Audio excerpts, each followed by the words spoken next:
Halo semuanya, senang sekali bisa ketemu lagi dengan kalian di channel ini. Kali ini kita akan membahas sebuah film Korea yang penuh dengan aksi mendebarkan dan atmosfer yang gelap, berjudul The Killer. Dari awal sampai akhir, film ini akan membawa kita ke dalam dunia penuh ketegangan dan misteri yang bikin sulit berpaling. Yuk mulai ceritanya. Wei Kang sudah lama menjadi nama yang membuat siapapun di dunia kejahatan merinding hanya dengan menyebutnya. Ia dikenal sebagai seorang pembunuh bayaran elit, bukan hanya karena akurasi tembakannya yang mematikan, tetapi juga karena tarifnya yang sangat mahal, begitu mahal hingga hanya klien dengan kebutuhan ekstrem yang mampu membayarnya. Selain itu, reputasinya juga dibangun atas dasar kerahasiaan total, tidak ada jejak, tidak ada saksi, tidak ada identitas yang terungkap.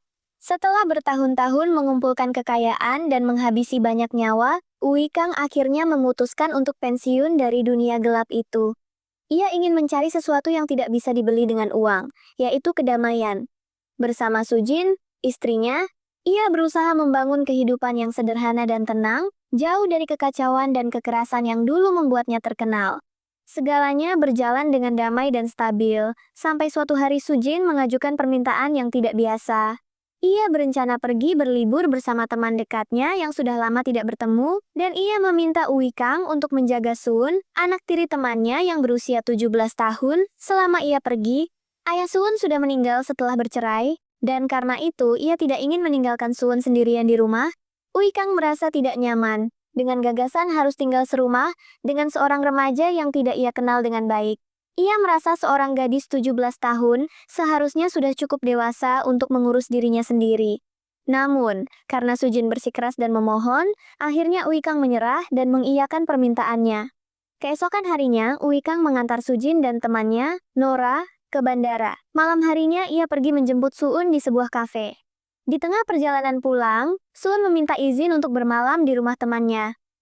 Wei Kang, meskipun merasa agak curiga, tetap mengizinkannya pergi. Namun, sebagai kebiasaan lama yang sulit dilepaskan, ia diam-diam menyelipkan alat pelacak ke dalam dompet Suun saat mereka berpisah. Suun dan temannya lalu diantarkan ke pusat perbelanjaan, dan Wei Kang kembali ke rumah. Namun, di tengah malam, ia menerima panggilan dari Suun yang mengaku sedang mengalami sakit perut yang sangat hebat. Khawatir Wei Kang langsung pergi ke tempat yang disebutkan Suun. Tetapi begitu tiba di lokasi, ia melihat pemandangan yang membuatnya kesal. Sun ternyata sedang bersenang-senang dengan pacarnya, tampak sangat bahagia dan sama sekali tidak sakit. Wei Kang langsung menyadari bahwa ia telah ditipu. Ia mendekati Sun dan menegurnya, mengingatkan bahwa seharusnya ia berada di rumah temannya. Namun, Sun bahkan tidak mau menatap Wei Kang. Ia terus asyik dengan ponselnya, mengabaikan perkataan Wei Kang, bahkan dengan berani menyuruh Wei Kang pulang, karena katanya temannya yang lain akan menjemputnya. Dari kejauhan, Wei Kang melihat Sun dan pacarnya pergi ke tempat yang lebih terpencil. Rasa penasaran dan kecurigaannya semakin memuncak. Ia memutuskan untuk mengikuti mereka, menggunakan alat pelacak yang ia sematkan sebelumnya. Akhirnya, ia menemukan mereka di sebuah lokasi terpencil, di mana seorang perempuan bernama Donna sedang menawarkan uang kepada Suun agar mau melayani seorang pelanggan. Semua menjadi jelas, pacar Suun telah menjebaknya, memanfaatkannya untuk masuk ke dalam jaringan prostitusi paksa. Donna mencoba mengintimidasi Suun, mengancam bahwa ia tidak akan dibiarkan pergi jika menolak. Suun menolak dengan tegas, dan hal itu justru memperburuk situasinya. Saat Donna bersiap memukul Suun, Wei Kang langsung muncul dan mencegahnya. Dengan suara yang tenang namun tegas, Wei Kang memperingatkan Donna bahwa jika Suun sampai terluka sedikit pun, maka akan ada konsekuensi yang sangat berat.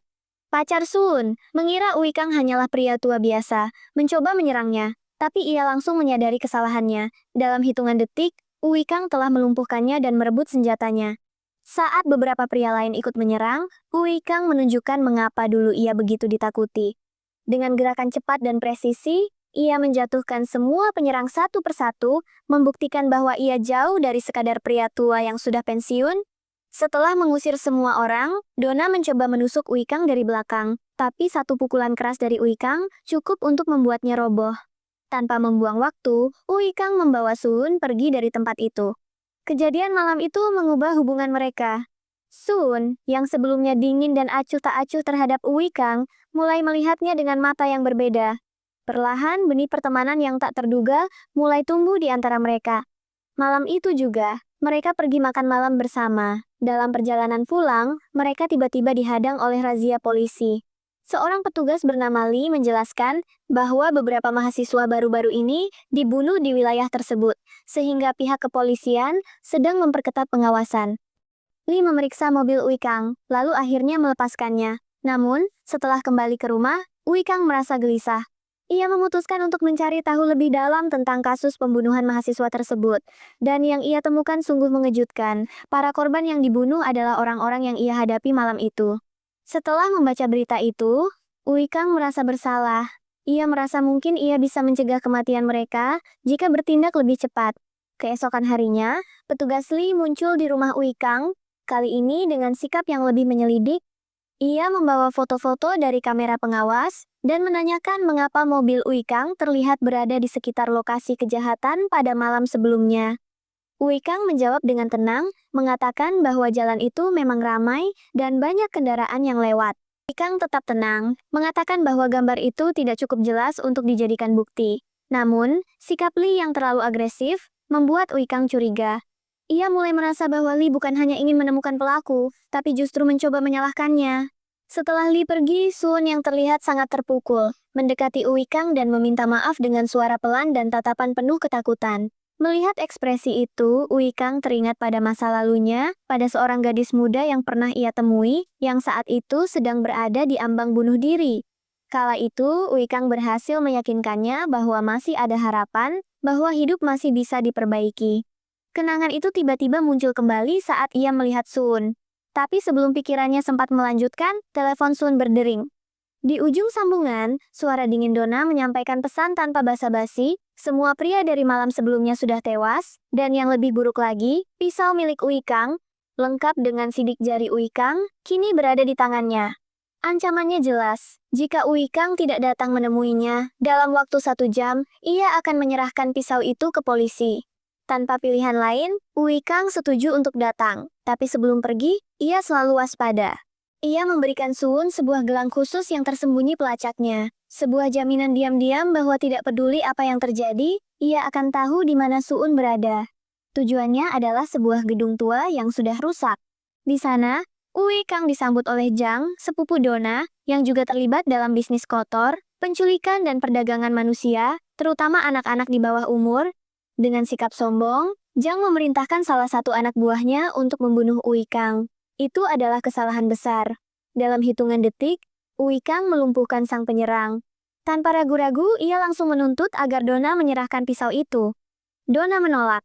Melihat ketidakmauan itu, Ui Kang menggunakan metode yang lebih meyakinkan, ia mulai menyiksa anak buah Zhang. Tekanan itu langsung efektif. Terpaksa, Zhang melemparkan pisau ke arah Ui Kang. Namun, tepat saat Ui Kang menunduk untuk mengambilnya, Zhang menembak dan kabur membawa bukti. Tanpa membuang waktu, Ui Kang langsung mengejarnya. Dalam perjalanan, ia harus menghadapi lawan yang cukup tangguh, seorang petarung terlatih yang mampu menyeimbangkan pertarungan untuk beberapa menit. Tapi Ui Kang, yang sudah berpengalaman dalam banyak pertempuran mematikan, akhirnya menang. Meskipun terluka, ia segera kembali ke rumah, ternyata mendapati bahwa Sun telah diculik. Untungnya, karena gelang pelacak masih aktif, Ui Kang bisa melacak posisinya. Tanpa ragu, ia mengambil senjatanya dan langsung menuju lokasi. Ia tiba di sebuah jalan sepi, dan dengan keahlian tempur yang luar biasa, ia melancarkan serangan. Donna mencoba kabur, tapi Ui Kang berhasil menangkapnya tanpa kesulitan. Saat Ui Kang mengancamnya, Donna memberi peringatan, jika Ui Kang membunuhnya, maka Sun juga akan dibunuh, dan jasadnya tidak akan pernah ditemukan. Ui Kang menahan amarahnya. Dengan tenang, tanpa tergesa-gesa, tanpa belas kasihan, ia mulai menyiksa Donna. Dalam tekanan yang berat, Donna akhirnya menyerah. Ia mengaku bahwa ia dan kelompoknya terlibat dalam perdagangan manusia, menjual gadis-gadis muda kepada pelanggan yang membayar mahal. Sun dianggap sebagai hadiah istimewa karena kecantikannya dan sikapnya yang terlihat polos. Seorang pelanggan misterius bahkan telah membayar sangat besar hanya untuk Sun. Ketika Ui Kang menuntut nama pelanggan itu, Donna mengatakan bahwa ia tidak tahu. Informasi itu berada di luar jangkauannya, hanya sang bos yang mengetahuinya. Dengan alamat yang diberikan oleh Donna, Ui Kang langsung menuju sebuah hotel tempat Sun seharusnya berada.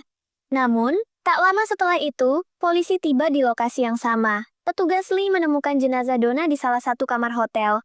Sementara itu, Ui Kang menyusup ke dalam hotel, menghadapi banyak penjaga bersenjata. Dengan pengalaman dan kekejaman yang luar biasa, satu persatu mereka tumbang, tapi Sun tidak ada di sana. Tiba-tiba, muncul seorang pria bernama Yuri, seorang petarung profesional dari mafia Rusia. Ia memberitahu Ui Kang bahwa Sun akan dikirim ke Rusia melalui kapal yang berangkat pukul 8 pagi. Lalu ia menambahkan, kamu tidak akan bisa menyelamatkannya, karena aku akan membunuhmu lebih dulu. Ui Kang, yang hanya fokus menyelamatkan Sun, mencoba menghindari pertarungan dan pergi dari tempat itu, tapi Yuri tidak membiarkannya pergi.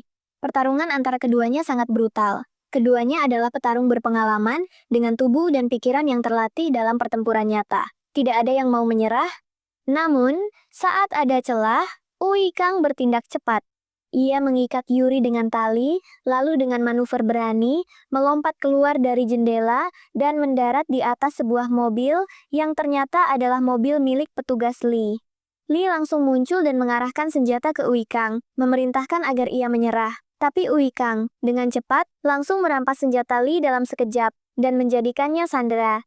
Tanpa waktu lagi, ia kabur dengan mobil polisi, bertekad menemukan dan menyelamatkan Sun.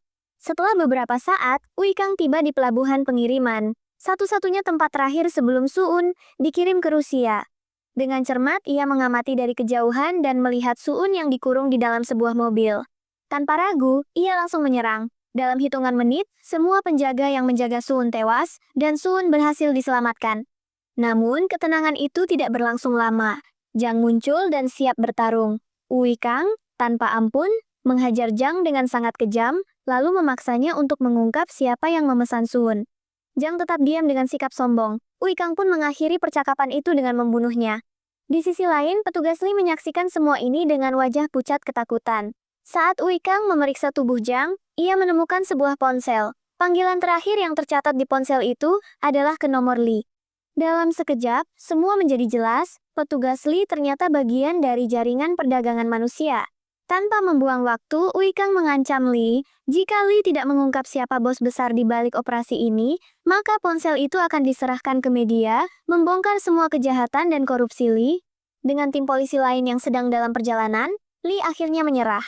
Ia menghubungi rekannya dan berbohong bahwa Ui Kang dan Sun sedang dalam perlindungan karena bagian dari operasi rahasia, lalu memerintahkan mereka untuk mundur.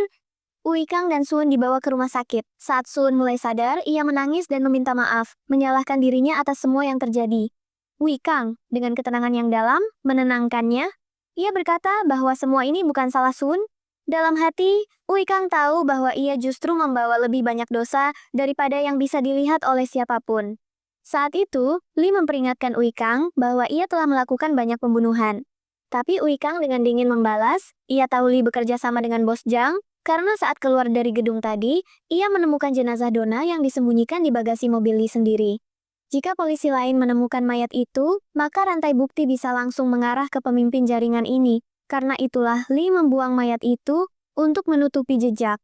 Ditekan dan tanpa jalan keluar, Lee akhirnya menyerah lagi. Kali ini, ia menjadi jembatan bagi Ui Kang untuk menjangkau para orang-orang berkuasa di balik jaringan kotor ini. Keesokan harinya, Lee menelepon Ui Kang dan memberikan alamat sebuah hotel tempat seorang anggota geng bernama Park menginap. Park sendiri sudah tahu bahwa Interpol sedang memburunya, sehingga ia mencoba kabur. Tapi Ui Kang tiba lebih dulu. Satu persatu, Ui Kang menghabisi para penjaga Park, lalu memukulinya hingga Park memberikan informasi. Dalam keadaan terluka, Park mengungkap bahwa seorang perempuan bernama Pig Mama adalah kunci utama dalam jaringan perdagangan manusia ini. Lalu, datanglah pengakuan paling mengejutkan. Orang yang memesan Sun adalah Hakim Kin, seorang hakim yang di bawah topeng hukum, diam-diam mengendalikan perdagangan manusia. Ia secara pribadi memilih gadis-gadis muda untuk hiburan pribadinya, sementara yang lain dijual dengan harga sangat mahal ke Rusia dan Asia. Setelah mendapatkan semua kebenaran, Ui Kang membunuh Park, lalu memanggil tim khususnya yang langsung membersihkan semua jejak di lokasi kejadian. Untuk langkah selanjutnya, Ui Kang menghubungi teman lamanya di pasar gelap dan membeli sebuah senapan sniper. Tak lama kemudian, Lee menelepon lagi. Ia menjelaskan bahwa Hakim Kin bukan orang sembarangan. Ia adalah ketua pengadilan distrik pusat, dengan koneksi kuat yang membuatnya kebal dari hukum. Tapi bagi Ui Kang, itu tidak penting. Ia hanya meminta alamat tempat Hakim Kin berada. Lee menambahkan satu informasi penting, Ayah Suun meninggal dalam kecelakaan mobil beberapa tahun lalu, dan sejak itu Suun diasuh oleh Sujin. Informasi ini terdengar sedih, tapi ternyata akan menjadi sangat penting nanti. Ui Kang pergi ke hotel tempat Hakim Kin berada, yang sedang bersama beberapa gadis korban. Dari posisi strategis, Ui Kang membunuh satu persatu pengawal hakim dengan presisi tinggi. Di antara para korban, ada satu gadis baru yang dikirim oleh Pik Mama. Tiba-tiba, Yuri muncul kembali, dan baku tembak sengit pun terjadi. Petugas Lee juga berada di lokasi, awalnya membantu Ui Kang. Tapi akhirnya menjadi pengkhianat, Lee menyerahkan Ui Kang kepada Yuri. Ui Kang ditangkap dan dibawa ke hadapan Hakim Kin. Dengan sikap sombong, Hakim hanya tersenyum saat Ui Kang menanyakan apakah ia yang memesan Suun. Lalu, ia memerintahkan Lee untuk membunuh Ui Kang. Tapi Ui Kang tidak mudah dikalahkan. Saat ada kesempatan, ia langsung menyerang Lee. Dalam serangkaian aksi brutal, ia membunuh semua orang di ruangan itu, termasuk Lee. Yuri kembali menyerang, dan pertarungan akhir yang sangat sengit pun terjadi. Tapi Ui Kang, yang lebih berpengalaman dan tak kenal ampun, akhirnya mengalahkan Yuri dan membunuhnya. Terakhir, Ui Kang masuk ke kamar Hakim Kin. Sang hakim yang kini ketakutan, mencoba menyuap Ui Kang dengan uang dan tawaran kerja sama bisnis. Tapi Ui Kang tetap tak tergoyahkan. Ia hanya mengajukan satu pertanyaan terakhir, siapa Pik Mama? Hakim Kin mengungkap bahwa Pik Mama adalah pasangannya dalam bisnis ilegal ini. Setelah mendapatkan informasi yang dibutuhkan, Ui Kang mengakhiri hidup Hakim Kin. Sementara itu, di sisi lain kota, Sujin sedang berbicara dengan teman lamanya, Nora. Nora diam-diam pergi untuk menerima telepon di dalam mobil. Panggilan itu berasal dari ponsel milik Hakim Kin. Disitulah terungkap, Nora adalah kaki tangan Hakim Kin dalam jaringan perdagangan manusia. Suun sebenarnya bukan anak kandungnya, hanya anak tiri. Dan Nora berniat menjual Suun dengan harga sangat tinggi. Ui Kang, yang sudah tahu semuanya, mengejutkan Nora dengan muncul tiba-tiba di bangku belakang mobil. Nora tidak pernah tahu bahwa Ui Kang adalah seorang pembunuh profesional. Ia mengira Ui Kang hanyalah pria biasa. Tanpa memberi kesempatan untuk bereaksi, Ui Kang membawa Nora keluar kota dan mengeksekusinya, memastikan bahwa Suun benar-benar aman. Tim khusus Ui Kang kembali masuk, menghapus semua bukti dari lokasi kejadian. Di akhir cerita, Ui Kang bertemu kembali dengan Sujin dan memeluknya. Lalu datanglah pengungkapan terakhir. Gadis yang dulu Ui Kang selamatkan dari bunuh diri bertahun lalu ternyata adalah Sujin sendiri. Itulah tadi kisah penuh aksi dan ketegangan dari film Korea The Killer, A Girl Who Deserves to Die. Film ini membuktikan kalau cerita sederhana bisa jadi luar biasa ketika dipadukan dengan karakter kuat dan pertarungan yang intens. Terima kasih sudah menonton sampai akhir. Jangan lupa like, subscribe, dan nyalakan lonceng notifikasi agar tidak ketinggalan cerita seru berikutnya.